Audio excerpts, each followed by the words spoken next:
سلام دوستان، من اومدم با یه ویدئوی دیگه در مورد مشکل موهای خشک و راه‌های برطرف کردن اون. برای حل این مشکل 2 قدم اساسی باید برداریم. قدم اول یه روش عملیه که در مورد تغییر روش حمام کردن و شستشوی موها صحبت میکنیم. قدم دوم راه حل غذایی هست که در انتهای ویدئو اونو میبینیم. دکتر نیکی هستم. ابتدا به روش عملی میپردازیم. چنگ نزنین. هرگز موهاتون رو با شامپو چنگ نزنین و موها رو به هم نمالین. بهتره که مقدار شامپو رو روی کف دست بذارین و بعد نوک انگشتان رو آغشته کنید و به جای اینکه به روی موها بمالید، نوک انگشتان رو از لای موها عبور بدین و به کف سر برسونین و پوست سرتون رو با نوک انگشت به صورت ملایم ماساژ بدین تا کاملا تمیز بشن. این حرکت رو در تمام قسمت‌های سر که دارای مو هستن تکرار کنین. در نهایت حدود 10 ثانیه میتونین موهاتون رو کمی کفالود کنین و سپس آب کشی کنین.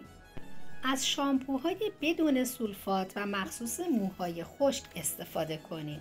شامپوهای بدون سولفات مانع موخوره و خشکی مو هستند و باعث سوزش و حساسیت چشم نمیشن. خطرات زیست محیطی ندارن و با محیط زیست سازگارند. موها رو درست خشک کنین. گذاشتن حوله روی سر و چنگ زدن موها با حوله و چپ و راست کردن موها اونا رو شکننده و آسیب پذیر میکنه. بهتره یک حوله نخی نرم و آبگیر روی سر بذاریم و موها رو داخل اون قرار بدیم و با فشار دادن و رها کردن و دوباره فشار دادن و رها کردن موها رطوبت اضافی اونو بگیریم. حتی الامکان سشوار نکشین. تا جایی که میتونین سعی کنین از سشوار کمتر استفاده کنین و اگر مجبور شدین از حرارت کم یا باد سرد اون استفاده کنین و سشوار رو خیلی به موهاتون نزدیک نکنین. با برس چوبی موهاتون رو شونه کنین. برس‌های چوبی برس‌هایی هستن که دندونه‌های اون هم از جنس چوب هستند. از گرد و غبار دوری کنید. هرگز اجازه ندین گرد و خاک به موی سرتون برخورد کنه. سرم مو بزنید. از سرم‌های طبیعی مناسب برای موی خشک استفاده کنید. در ویدئوهای بعد دستور سرم‌های طبیعی متنوعی رو برای شما ارائه می‌کنم. به اندازه شامپو بزنید. شما مجبور نیستید با هر بار حمام رفتن از شامپو استفاده کنید. می توانید هفته 1 یا 2 بار پوست سر را با شامپو بشویید. اما گام دوم که راه حل غذایی هست.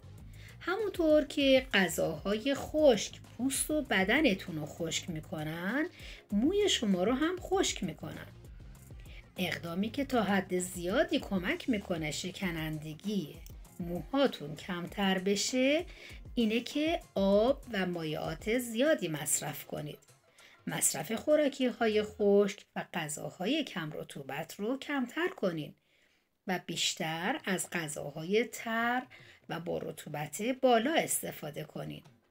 غذاهایی مثل سوپ و آش و خوراکی‌های پر رطوبت موهای شما رو نرم و لطیف می‌کنند. مصرف میوه‌ها و مایعات و دمنوش‌ها هم موی شما رو نرم و با لطافت می‌کنند. شربت عسل و شیر بادام بخورید. اگه دقت کنین شما با هر بار استفاده از غذاهای خشک و کم رطوبت شاهد خشکی و وز بیشتری در موهای خودتون هستین. دوستان، با رعایت همین نکات ساده به زودی میبینین که موهای شما لطیفتر و شادابتر شدن. دوستتون دارم بی قید و شرط.